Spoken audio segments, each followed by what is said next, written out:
저는 선교사님께서 미국 이제 선교 여행을 다녀오시는 동안 제가 이제 설교를 해야 된다는 것을 약 3주 정도 전에 알았습니다. 그래서 몇 주 동안 이제 설교를 해야 되잖아요. 그래서 어떤 구절을 선택해야 할지 고민이 많이 되었습니다. 이걸 할까 저걸 할까 고민을 많이 하다가 정말 꼬박 3주가 흘렀는데 이 3주를 고민하고 기도했습니다. 기도한 끝에 저는 구약 예언서를 중심으로 말씀을 전하기로 했습니다. 제가 대학원에서 신약 성경을 전공하고 있고 지금 우리가 살고 있는 대한민국의 모든 교회들은 주일 11시 예배에 80% 이상 신약 성경을 고르고 있다고 해요. 그래서 당연히 여러분들도 신약 성경에 대한 설교를 많이 들으셨을 것이라서 제가 신약 성경을 고르는 게 우리 모두의 이해를 돕는 데 도움이 되겠지만 그만큼 우리가 평소에 많이 돌아보지 않았고 많이 공부하지 않았던 구약의 예언서들을 이번 기회에 다뤘으면 좋겠다 이런 생각이 들었어요. 지금부터 한 4주 정도는 구약 예언서를 하고 기회가 되면 한 주 정도는 신약 성경을 보려고 합니다. 자, 이제 말씀을 나누겠습니다. 오늘은 예레미야의 본문, 그 중에서도 예레미야와 하나냐의 대립을 중심으로 우리에게 천국이 정말 존재한다면 우리의 삶이 어떤 변화를 겪게 되는지 같이 나누어 보고자 합니다. 먼저 예레미야 1장 2절을 보겠습니다. 제가 읽겠습니다. 아몬의 아들 유다 왕 요시야의 다스린 지 13년에 여호와의 말씀이 예레미야에게 임하였고, 그러니까 남유다 아몬 왕의 아들인 요시야 왕이 다스린 지 13년이 되던 해부터 예레미야 선지자가 활동을 시작했다는 겁니다. 요시야 왕에 대해서는 열왕기 하 22장 1절 이하에 기록이 되어 있어요. 열왕기서에 따르면 요시야 왕은 8살 때 왕이 되어서 31년 동안 예루살렘을 다스립니다. 우리가 신약 성경을 읽을 때 사도행전이랑 바울서신이 일부가 시간을 이렇게 공유하고 있는 것처럼 구약의 선지서들도 열왕기서랑 같은 배경입니다. 그래서 특별히 열왕기서를 읽으시다가 예언자의 이름이나 업적 이런 것이 나오면 같이 병행해서 보는 게 이해에 굉장히 도움이 많이 됩니다. 한 가지 예를 들면 열왕기하 19장 20절 이하에 기록되어 있는 히스기야 왕에게 주는 이사야의 전언은 실제로 우리가 알고 있는 예언서 이사야를 기록한 사람들 중에 한 명이 했던 말인 거죠. 그러니까 이런 식으로 성경은 서로 이렇게 엮여 있기 때문에 인물과 시기가 같은 책은 병행해서 읽는 게 도움이 많이 됩니다. 그럼 다시 예레미야로 돌아가서 1장 3절에 보면 요시야의 아들 유다왕 여호야김 시대부터 요시야의 아들 유다왕 시드기야의 제11년 말까지 임하니라. 이해 5월에 예루살렘이 사로잡히니라. 이런 기록이 있습니다. 간단히 얘기하면 예레미야는 예루살렘이 영적으로 부흥했던 요시야 시대부터 남유다가 바벨론에 의해 침략을 당하고 심지어 수많은 사람들이 포로로 끌려갔던 유다 멸망의 시대까지 예루살렘에서 활동했던 선지자라는 거죠. 그런 예레미야는 백성들에게 어떤 예언의 말씀을 전했을까요? 하나님의 사람으로서 백성들 앞에 설 때 어떤 설교를 했을까요? 예레미야는 언제나 예루살렘의 멸망을 선포했습니다. 그래서 고관들은 이런 예레미야를 당연히 미워했고 실제로 예레미야는 감옥에 갇히기도 하고 구덩이에 빠지기도 했지만 그는 언제나 예루살렘이 하나님 앞에 순결하지 않는다면 저 갈대아 사람들이, 그러니까 바벨론이 쳐들어와서 우리를 멸망시킬 것이라고 경고했습명했습니다. 제가 앞서 예레미야가 활동했던 시기를 말씀드린 바 있지만 예레미야서는 예루살렘 성전이 헐리고 4,600명의 백성이 포로로 끌려갔다는 기록으로 마무리가 돼요. 시기 자체가 이미 바벨론의 나라가 넘어갔고 언제든지 유다가 멸망할 수 있던 시기였다는 얘기죠. 우리가 오늘 읽은 이 본문은 예레미야 28절에 기록된 선지자 하나냐와의 일화이지만 이 사건이 있기 직전인 27장에서는 예레미야는 목에 멍에를 메고 다니기 시작합니다. 하나님께서 예레미야에게 멍에를 메라고 명령하셨기 때문이에요. 이 멍에가 뭐냐면 수레나 쟁기를 끌기 위하여 말이나 소의 목에 얹는 구부러진 막대입니다. 그러니까 하나님이 사람인 예레미야에게 멍에를 메라고 말씀하신 이유는 이제 하나님의 백성들인 유다 민족이 바벨론의 종이 된다는 것을 암시하기 위함이었습니다. 그래서 그렇게 멍에를 메고 예루살렘의 멸망을 예언하며 다녔던 예레미야는 오늘 본문에서 하나냐를 비로소 만나게 되는 겁니다. 예레미야 28장 1에서 4절입니다. 이해 유다 왕 시드기야의 즉위한 지 오래지 않은 해 곧 4년 5월에 기브온 앗술의 아들 선지자 하나냐가 여호와의 집에서 제사장들과 모든 백성 앞에서 내게 말하여 가로되 만군의 여호와 이스라엘의 하나님이 이같이 말씀하여 가라사대 내가 바벨론 왕의 멍에를 꺾었느니라. 내가 바벨론 왕 느부갓네살에 이곳에서 바벨론으로 옮겨간 여호와의 집 모든 기구를 2해가 차기 전에 다시 이곳으로 가져오게 하겠고 내가 또 유다 왕 여호야김의 아들 여고니아와 바벨론으로 간 유다 모든 포로를 다시 이곳으로 돌아오게 하리니 이는 내가 바벨론 왕의 멍에를 꺾을 것임이니라. 여호와의 말이니라 하셨다 하는지라. 아멘. 유다의 마지막 왕이었던 시드기야가 즉위한 지 4년이 지난 날에 하나냐가 예루살렘에서 백성들과 예레미야를 앞에 두고 말합니다. 하나님이 말씀하셨습니다. 내가 바벨론 왕의 멍에를 꺾었으니 우리가 빼앗긴 성전의 기구들이 2년 안에 예루살렘으로 돌아올 것이며 바벨론에 끌려간 모든 포로를 돌아오게 할 것이니라. 이렇게 하나님이 예언을 해주셨다는 거죠. 그래서 하나님은 이제 유다를 버리지 않으셨다는 겁니다. 하나냐는 사람들에게 포기하지 말라고 하나님이 2년 안에 나라를 소생시킬 것이며 유다를 강건하게 하실 것이라고 예언한 겁니다. 그런 하나냐에게 이제 예레미야가 얘기를 합니다. 5에서 9절입니다. 선지자 예레미야가 여호와의 집에 선 제사장들의 앞과 모든 백성 앞에서 선지자 하나냐에게 말할세 선지자 예레미야가 말하되 아멘 여호와는 이같이 하옵소서 여호와께서 내 예언대로 이루사 여호와의 집 기구와 모든 포로를 바벨론에서 이곳으로 다시 옮겨 오시기를 원하노라. 그러나 너는 이제 내가 내 귀와 모든 백성의 귀에 이르는 이 말을 들으라. 나와 너 이전 선지자들이 자고로 여러 나라와 큰 국가들에 대하여 전쟁과 재앙과 연병을 예언하였느니라. 평화를 예언하는 선지자는 그 예언자의 말이 응한 후에야 그는 진실로 여호와의 보내신 선지자로 알게 되리라. 아멘. 예레미야는 하나냐의 예언이 정말 이루어지기를 바랍니다. 하나냐가 예언한 대로 하나님이 유다에게 복을 내리셔서 성전 기물을 되찾으시고 포로를 돌려주시기를 원한다고 합니다. 아멘. 하나님은 이 예언대로 성취하소서 이렇게 기도까지 하죠. 근데 그러나 이미 예레미야와 하나냐 이전의 선지자들도 나라의 멸망을 다 예고하고 있었다고 말을 하면서 유다는 멸망할 것이라고 합니다. 전쟁과 재앙과 전염병을 예고했다고 합니다. 그런 면에서 당시 유다의 복을 빚는 예언자들은 정말 그 예언이 복으로 성취가 된다면 여호와의 선지자로 인정을 받을 것이지만 지금은 하나냐의 예언을 하나님으로부터 나온 예언으로 인정해 줄 수 없다고 단호하게 얘기를 한다는 거죠. 지금 똑같은 유다의 상황을 앞두고 하나냐와 예레미야의 예언이 서로 대립하고 있는 겁니다. 어쨌든 둘 중 하나는 하나님의 뜻이겠죠. 하나냐는 예레미야의 이 말을 듣고 예레미야의 목에 걸려있는 그 멍에를 빼앗아서 부러뜨려 버립니다. 그리고 백성들한테 얘기를 하는 거죠. 하나님이 무조건 2년 안에 방금 예레미야의 멍에가 부러뜨려진 것 같이 바벨론을 무너뜨릴 것이다. 이렇게 끝까지 싸우고 결국은 둘 다 각자의 길로 가게 됩니다. 지금 성경에 기록되어 있는 이 이야기를 우리가 신앙의 눈으로 읽기 때문에 마치 선지자들이 늘 기도만 하고 하나님이 말씀해 주시면 한 번씩 이렇게 백성들에게 가서 설교했다 이렇게 생각할 수도 있지만 사실은 그렇지 않았습니다. 선지자들은 현실에 참여했습니다. 예레미야는 그냥 허구한 날 사람들에게 가서 나라 망하니까 제대로 하자, 나라 망하니까 하나님께 회개하자 이렇게 설교를 하고 다녔다는 얘기입니다. 골방에 들어가서 기도만 하다가 가끔 하나님 주시는 영감으로 왕을 만나러 가고 그러지 않았다는 얘기죠. 이 사람들에게 성경의 이야기는 현실 그 자체였습니다.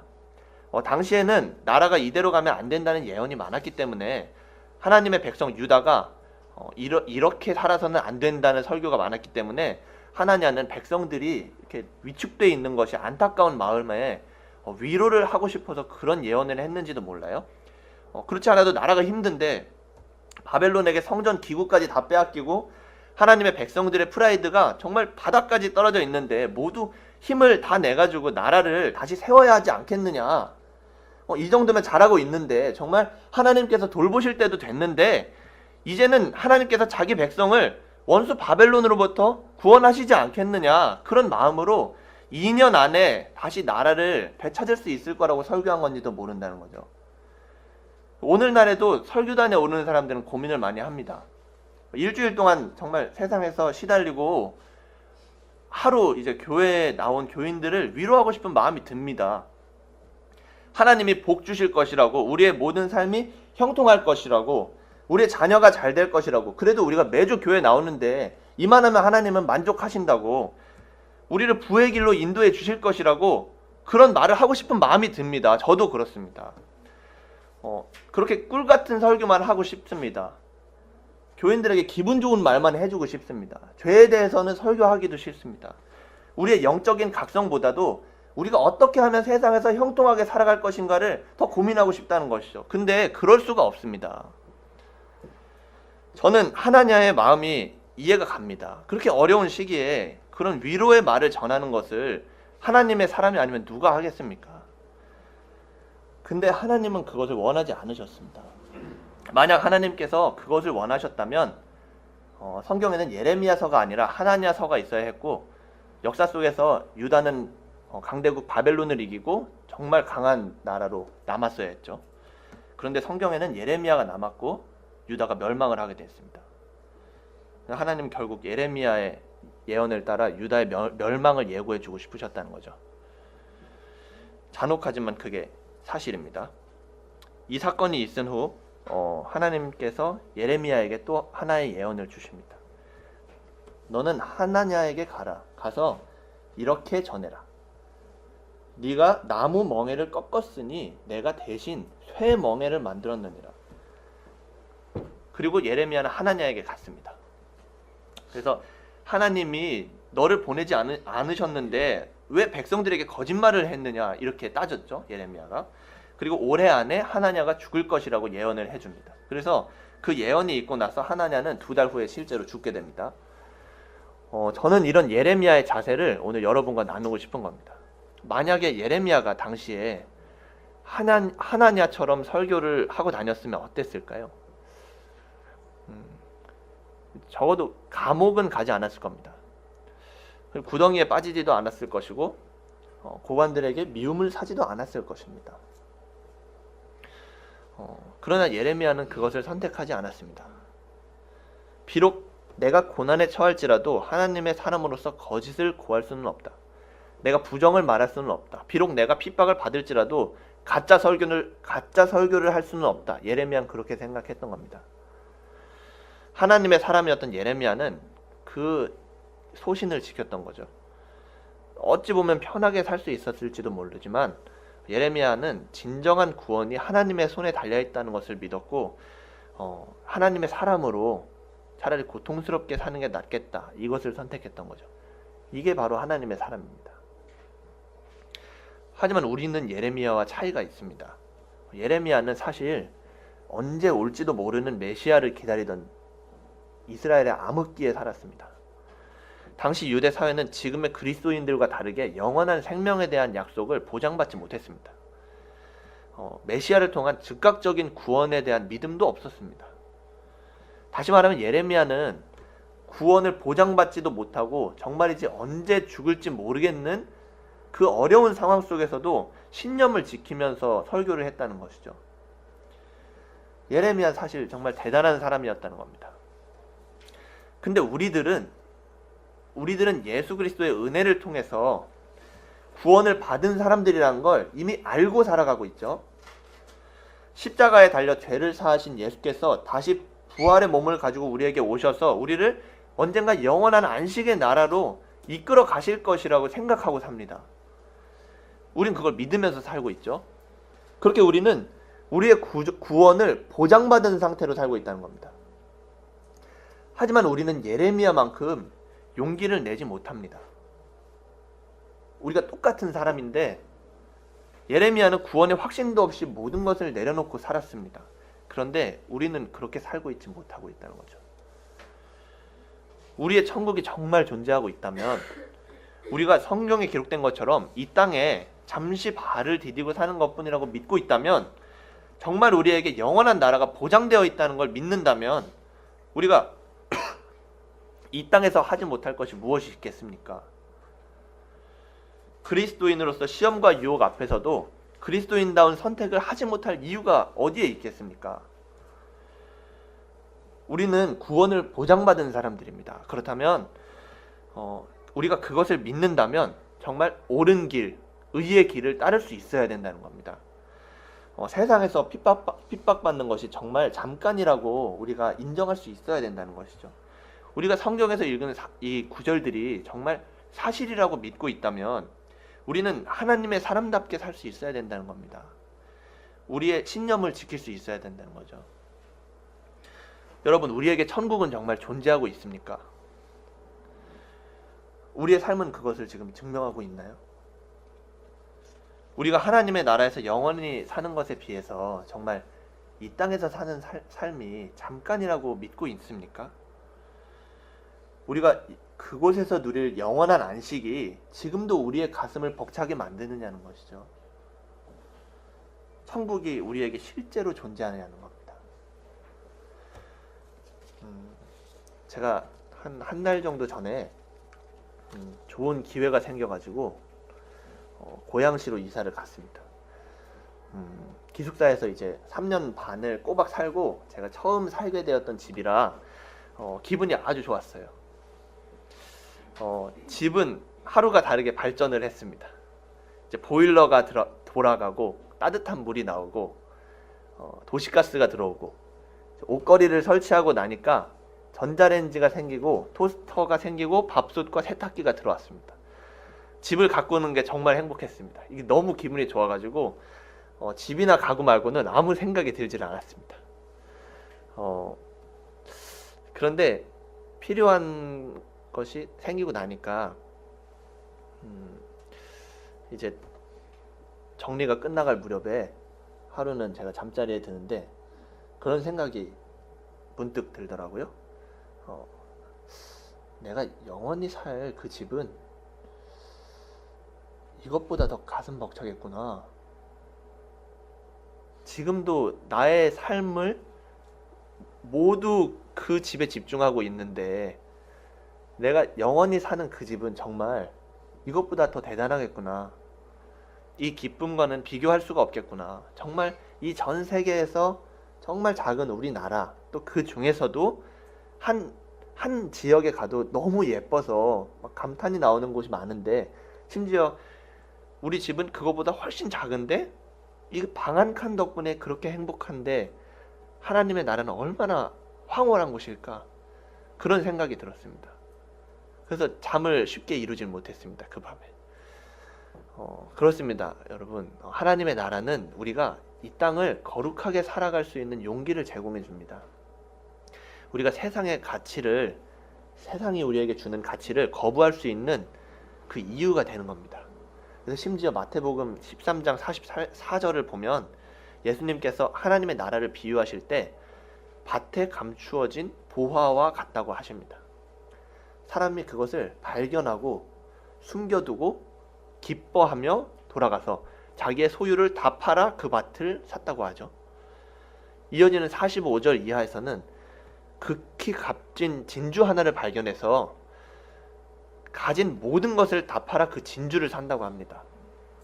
우리가 이 세상에서 가진 모든 것을 다 팔아서라도 사야 하는 그 밭, 우리가 세상에서 누릴 이 모든 것을 다 내려놓고라도 손에 넣어야만 하는 진주, 그것이 하나님의 나라인 겁니다, 여러분. 우리가 정말 하나님 나라 복음을 믿고 있다면, 우리가 그 나라를 인정하고 있다면 우리는 세상을 상대로 비굴해질 필요가 없습니다. 우리의 소신을 내려놓을 필요도 없습니다.